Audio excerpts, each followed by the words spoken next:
Oh yeah, I've commentated many times before. For the WEC, I probably did almost like 30 shows. The UFC, 2 or 3, and then there's a show in the US called the XFN, Extreme Fighting, and I do that also probably about 6 times a year, so I can run around and commentate and see all the different fighters and be exposed to martial arts as much as possible. Basically, actually, Paul, one of the guys who helps out and does the things for me, he gave me a ring, asked me if I was interested in doing the commentating still, and I am. Just UFC wasn't using me, and so I jumped on the opportunity to keep practicing my skills and do something I very much enjoy. No, not at all. Just taking a momentary break from fighting, dealing with some things outside in that area, and then while I'm doing that, just train and probably, hopefully, get back to fighting here really soon, and then just do both at the same time. I think it's great. I think Bellator, I think, competition makes it better for the consumer. If you look at anything, if only one guy made cars, how good do you think the cars would be? They have no competition. The fact that you have different car companies having to compete against each other creates everybody's trying to build a better car. So the people that benefit from that are the people buying the cars. So the same thing as if anybody wants to buy fights. If you only have one show out there, how good does the show have to be? They have no competition. So I think if you're a fight fan, you want Bellator, you want Ryzen, you want ACB, you want all the other organizations out there to keep pushing out products. Then the UFC has to raise its bar, and they have to raise their bar, and they're constantly chasing each other. So it produces great fights, and I think a fight with Tito and Chael should be extremely entertaining. And also, Bellator has really taken over the free TV market as far as its non-pay-per-view. Their non-pay-per-view events smash the UFC's events. UFC smashes them when they try to do their pay-per-view fight.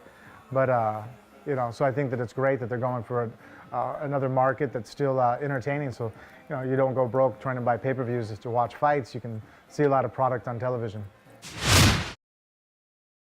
I think that their whole structure of, more fight, less show is extremely smart. I think a lot of people sometimes get turned off in the turmoil of, these guys have to hate each other and all the drama and entertainment. And, there's people that love that, and I think the UFC provides that. They do their countdown shows and try to get you to know who guys are, and they make them talk trash about each other. But if you're somebody who likes to watch fighting, you turn on Sambo, wrestling, you like watching judo matches. If you like martial arts, then I think those are the fans that are going to gravitate more towards ACB. Less showmanship and more actual fighting.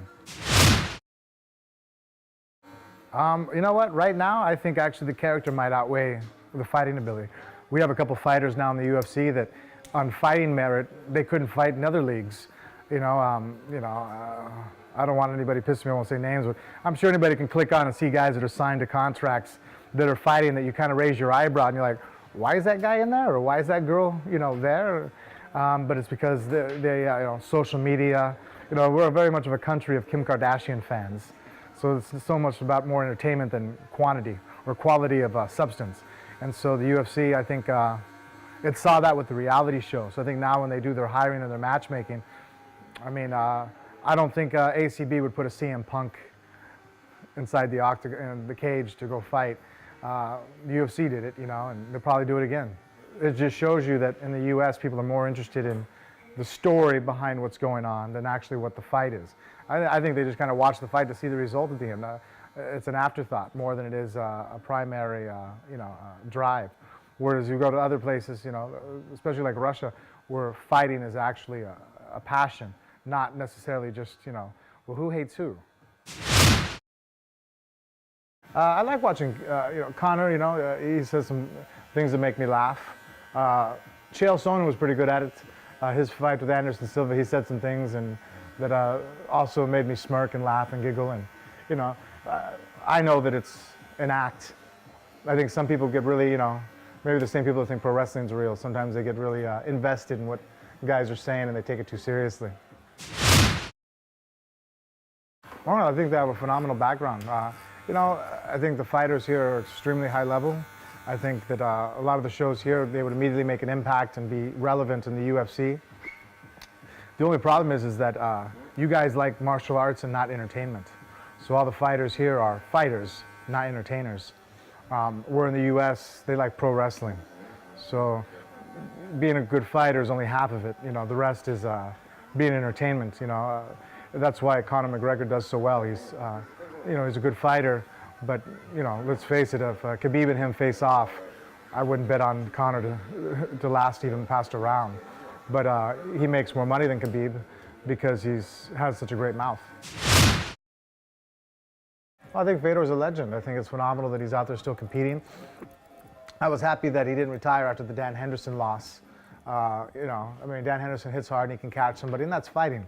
You fight long enough, there's going to be film of you on the mat and the other guy's standing up.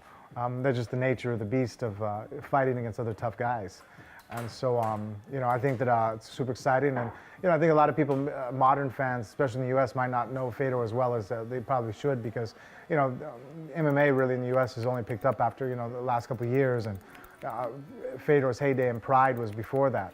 And so I think that if he comes over and can be successful, more successful than he was in his upper outings, I think that he just needs to make an adjustment for the cage. It makes it different. And,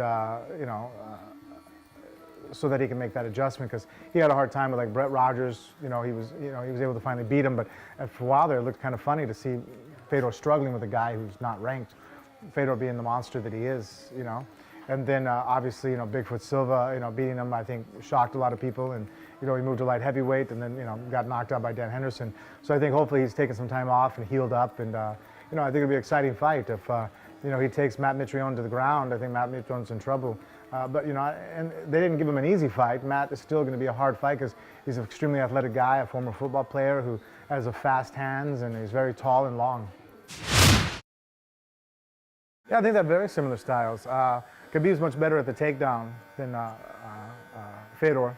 Fedor, I think, was better of a striker, more dangerous as far as his ability to be patient and land the big right hand or the left hook. But on the ground and pound looks very similar. I still probably at that point, just on pure control and being menacing, pound for pound, I think Khabib is better at that position, as far. So I think Khabib might be a better grappler than Fedor was, and Fedor is probably still was a better striker at his best than what Khabib is right now. Not that Khabib's a bad striker, still a very good striker, but his most dangerous game, if I had to coach someone to fight him, I'd be like, if you have to hold the cage, you do not let this guy get you to the ground. He's just too dangerous there.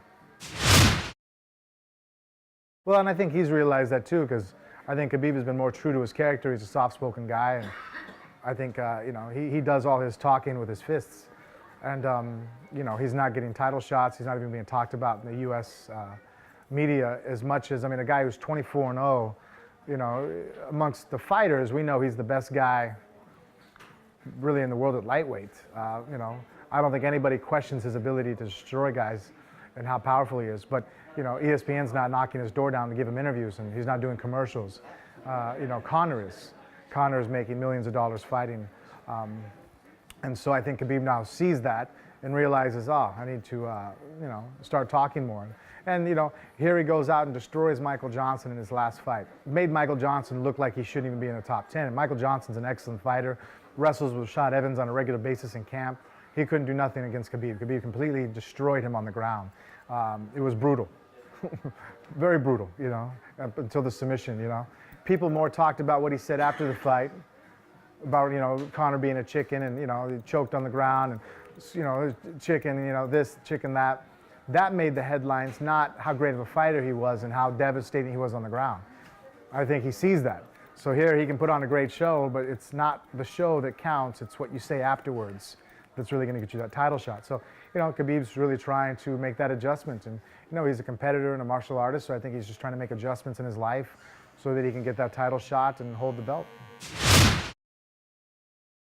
His wrist control and also why he mounts is something that I've seen before, and I've made adjustments to do that, but I don't think I was ever as tenacious about trying to hold on to it as I've seen him.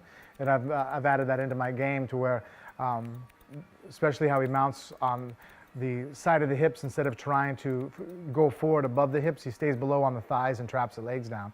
And I've seen Jake Shields kind of do that a little bit, but in a different way, more of triangling from the top the legs. So I think that's a great position that, you know, Khabib has really done well at. He sits there, and then when you put your elbow on the mat to try to get up, he does a great job of sneaking behind the back and then collapsing down. And again, like, I've done that before, but the way he then sets up his base to throw the punches coming from the side, that's something that, you know, I wasn't taking advantage of. I was like, oh, you really could just rain down hell on somebody there. And, you know, after I watched him fight McDonald, I went back to the gym and then, you know, and practice it. And then also, too, the one adjustment I want to start making that I haven't yet in practice, but something that I've been looking at and been trying to talk to other people, the way Khabib shoots a double. He shoots his head to the back hip, and I think that throws off people with a wrestling background to do a sprawl, but he doesn't grab behind the hamstrings. He grabs right below the butt and connects his hands. And you see a lot of fighters, myself included, that will drive guys with a double to the cage, and then we try to connect our hands. And if the guy is very good at turning to the side and splitting his legs, sometimes you can't get your hands connected. Khabib connects his hands before you even get to the cage, and I think that makes his takedown extremely effective. So that's something actually I want to integrate into my style and start doing more. Instead of shooting to the back of the hamstring, shoot below the butt. If they want to make it in the UFC, but you know, I think if the ACB keeps doing well and keeps growing, why have to make it in the UFC? Just make it in the ACB and be a world champion.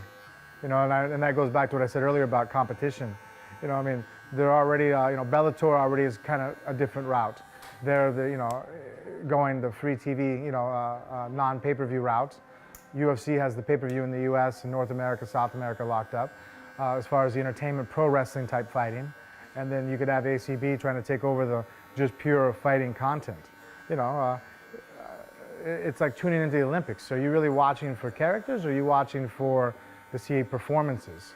So I think ACB could cater more towards the guys that just give great performances and don't have to try to pretend that they're something that they're not.